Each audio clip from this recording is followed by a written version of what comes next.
Nah, ini penjelasan dunia orang mati ya.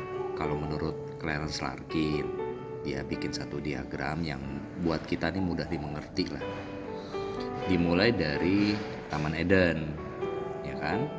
Di Taman Eden, kejadian gak jauh-jauh dari Taman Eden ini, kita tahu pembunuhan pertama atau manusia yang pertama kali mati itu kan Habel. Nah, matinya ini kemana Habel? Masuknya ke alam kubur, the grave. Sampai itu mulai jalan terus di Kejadian 6 ayat 1. Terjadi banyak yang mati karena akibat banjir ini, banjir besar. Matinya itu ada yang khusus tempatnya, namanya Tartarus. Itu apa? Penjara buat fallen angel. Fallen angel ini yang mengawini para perempuan manusia ya. Itu kisahnya ada di Kejadian 6 ayat 1, ya kan? Jadi fallen angelnya ke sini, Nephilimnya juga ke sini, intinya masuk ke penjara Tartarus. Nephilim itu adalah hasil perkawinan antara fallen angel dengan perempuan manusia, menghasilkan Nephilim. Betul. Ya, ini kisahnya bisa dibaca sendiri. Di 2 Petrus 2 ayat 4 ada juga, dan Yudas 6.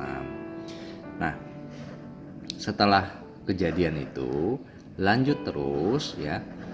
Ini di dunia orang mati ini masih selain Tartarus ada lagi beberapa tempat. Paradise, lalu ada juga yang disebut neraka ya. Ada juga selain itu disebut juga di abyss atau bottomless pit. Dan nanti terakhir banget ya, di ujung akhir zaman itu ada yang namanya lake of fire ya, lautan api. Jadi antara neraka sama lautan api beda loh ya. Menurut Bible tuh beda. Kalau bicara neraka itu adalah tempat dari orang-orang fasik. Nih, di abode itu maksudnya tempat of the souls of the wicked dead. Jadi orang-orang mati yang dalam kondisi fasik. Sedangkan di sini lake of fire, nah ada disebutkan Gehenna, the final hell. Jadi istilahnya yang terakhir banget. Referensinya ada di ini Matius 25, ada di mana nih, Wahyu. Ya, ada di Wahyu. Bisa dilihat. Nah, lanjut lagi ke kronologis ya. Tadi kan kita sambung itu dari kitab Kejadian 6 ayat 1 berlanjut terus. Ini sampai kepada waktu Tuhan Yesus mati di kayu salib. Nah, disinilah terjadi pembedaan dan mana masuk ke mana berdasarkan tempat yang tadi disebutin. Contoh, penitent thief. Jadi ini bicara penjahat yang bertobat. Penjahat yang bertobat itu mana? Dia pindahnya ke paradise, Firdaus. Makanya kan Tuhan Yesus ada bilang, hari ini juga kau akan bersama-sama denganku di Firdaus. Firdaus itu apa? Tempat dari jiwa-jiwa orang yang benar, righteous dead. Tuh, tapi ada untilnya nih. Sampaikan apa? Sampai Christ resurrection. Tuh. Lah, Tuhan Yesus kan sudah bangkit. Terus Firdausnya gimana? It is now empty. Sekarang Firdaus tuh kosong. Karena kenapa? Orang-orang benar kan pindahnya ke sini semua nih, ya kan? Berarti apa? Nuh mati, masuk sini. Abraham mati, masuk sini. Israel, Yakub mati, masuk sini, gitu loh. Nah, setelah Tuhan Yesus mati di kayu salib, kita kan tahu, gitu loh ya. Orang-orang yang mengalami kebangkitan juga bersama-sama dengan Tuhan Yesus ada nih, tuh.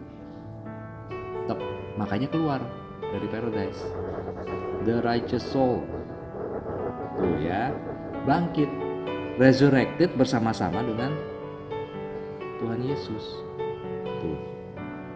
Nih, the righteous souls Christ took out of the underworld.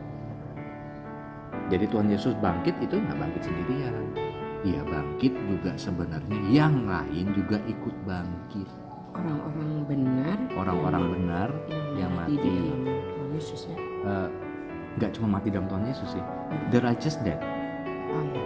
Jadi itu tadi ya contoh kalau bahasa Inggris itu patriarch. Jadi yaitu tadi ya Abraham, Ishak, Yakub, para nabi gitu ya, Amos lah, Maleaki, itu semuanya sudah tuh jiwanya sudah ikut bangkit bersama dengan Tuhan Yesus.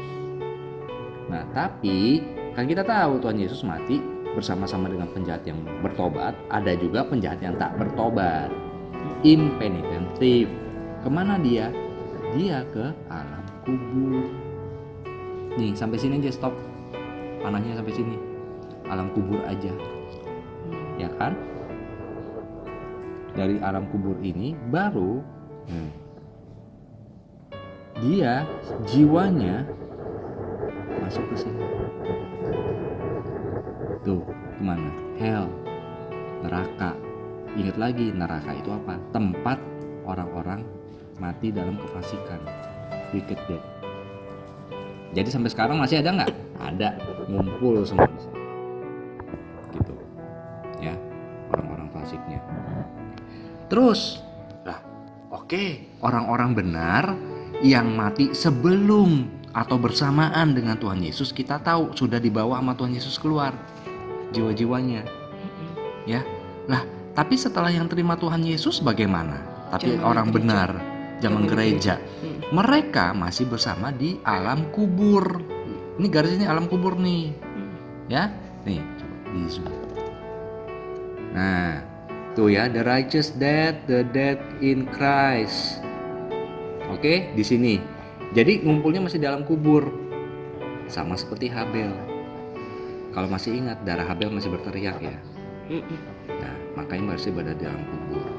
Baru saat terjadinya rapture, semua orang-orang benar dalam Yesus Kristus bangkit dahulu. Yang sudah mati itu ya. Iya, bangkit dahulu, ya. Maka mereka akan memperoleh tubuh kemuliaan. Gitu loh.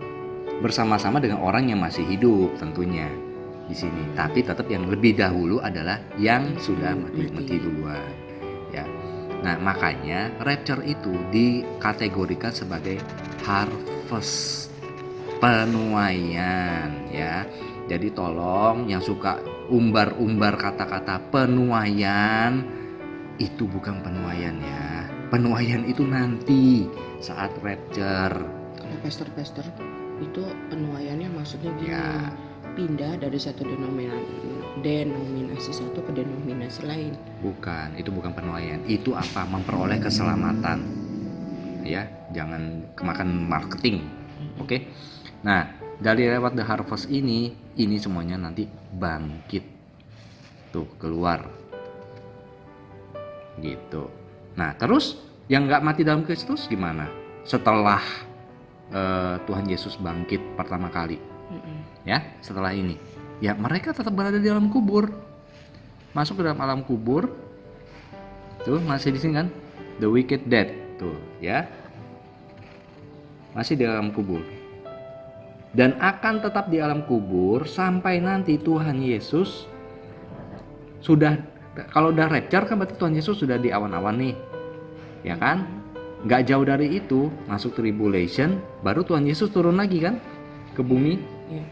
Nah, saat Tuhan Yesus turun ke bumi di second coming ini ya, ada lagi yang namanya the gleanings. The gleanings itu maksudnya apa? Sisa-sisa kan dari periode Tuhan Yesus di rapture, kita di rapture bersama Tuhan Yesus, masih ada selang waktu dong. Mungkin dong ada orang benar meninggal di sini, mungkin banget.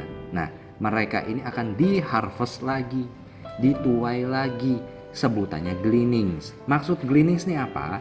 Kita mengacu kepada konsep penuaian orang Yahudi ya. Orang Yahudi itu menuai 3 kali. Tuaian pertama disebut buah sulung, itu sedikit, tapi memberikan sukacita karena akan memberikan gambaran seberapa besar nanti tuaian yang berikutnya, yang sebenarnya gitu loh. The harvest atau rapture adalah tuaian yang sebenarnya. Namun kalau di konsep orang Yahudi, kalau saat menuai itu nggak dituai habis, masih ada yang disisakan di pinggir-pinggir, di mana-mana. Tujuannya apa? Supaya kalau janda-janda miskin, orang-orang miskin yang nggak punya duit, nggak bisa buat beli makan, mereka nanti bisa menuai lagi. Namanya gleaning, ambil yang sisaan. Gitu. Jadi orang-orang benar yang dalam masa tribulation ini meninggal, mereka itu akan ter-rapture lagi bahasanya ya, pinjam bahasanya, ter-rapture lagi dalam kondisi the gleaning, sisa-sisanya. Baru kan di sini Tuhan Yesus turun bersama orang-orang kudusnya dan memerintah selama 1000 tahun. Nah, di akhir masa 1000 tahun ini yang kita tahu apa? Setan yang tadinya di penjara, sebelumnya kan di sini kan di penjara nih. Di sini habis nih. Ya. Kan Tuhan Yesus turun pertama kali setan dilempar. Masuk ke abis. Oke. Masuk ke abis, dia dilempar, baru di penjara selama 1000 tahun. Setelah 1000 tahun nanti setan keluar lagi. Ya kan? Di akhir masa 1000 tahun millennium kingdom, pemerintahan Tuhan Yesus, dia keluar lagi dan akhirnya dikalahkan bersama juga dengan orang-orang yang mau memberontak itu tadi kan. Nah, barulah di akhir masa 1000 tahun mereka, yaitu nabi palsu, guru-guru palsu, antichrist, setan, semua segala macam dilempar ke dalam lake of fire bersama juga dengan apa? Maut. Neraka juga dilempar loh ya. Baca ya.